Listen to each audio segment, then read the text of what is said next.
Iraq, site of ancient Mesopotamia and the cradle of civilization.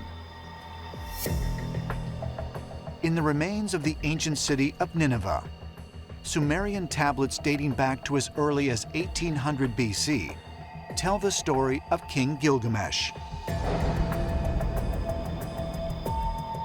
In this epic poem, Gilgamesh has a companion named Enkidu, who is described as a hairy wild man living outside human society. What is fascinating about the Epic of Gilgamesh is the fact that it relates to us a story of Enkidu, who allegedly was a giant. It is possible that Enkidu, this wild, hairy beast, this giant, could have been of extraterrestrial origin, because that is what the ancient Sumerian texts are saying.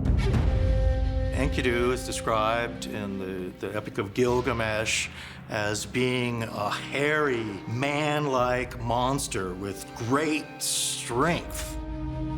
And when you read that story, and you have to think that Enkidu is some kind of Bigfoot, Sasquatch. This is the actual first fashioned being by the gods, where they put their genetic marker on it to make a new being that would be their slave, and they called this being the Enkidu.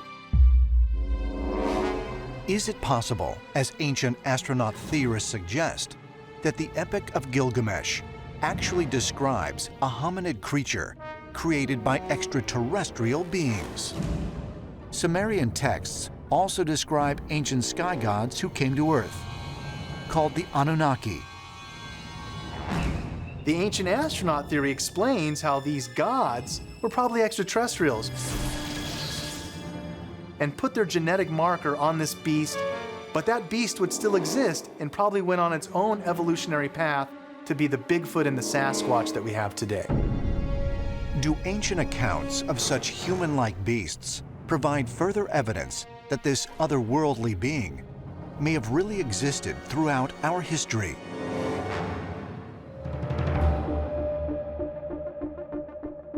Some believe the giant in the Old Testament story of David and Goliath may also be an early representation of Bigfoot.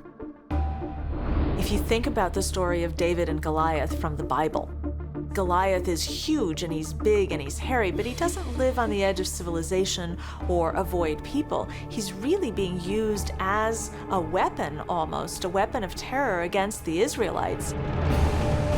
When you start reading the Bible in more detail and descriptions of these giants, there were various other big creatures in our ancestors' world which we no longer are aware of, and Bigfoot might just be one category which somehow has been able to survive.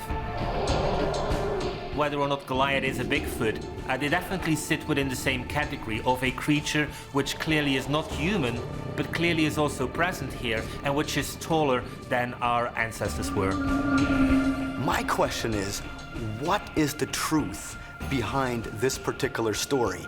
And it is possible, as some scholars have suggested, that Goliath might have been an extraterrestrial, that he was a type of giant, a human abomination, a half-alien, half-human creature that was so terrifying, so horrendous, that David took it upon himself to vanquish that beast. All cultures across the world, whether it's South America, Native American Indians, Europe, Russia, China, Tibet, Australia, all these nations have legends and tales of giant hairy wild men. Now, you know, people say, well, legends are just legends. But when you have cultures and countries separated by oceans, all talking about very similar things, to me, this does suggest that in times past, these things were very, very prevalent and widespread across the world.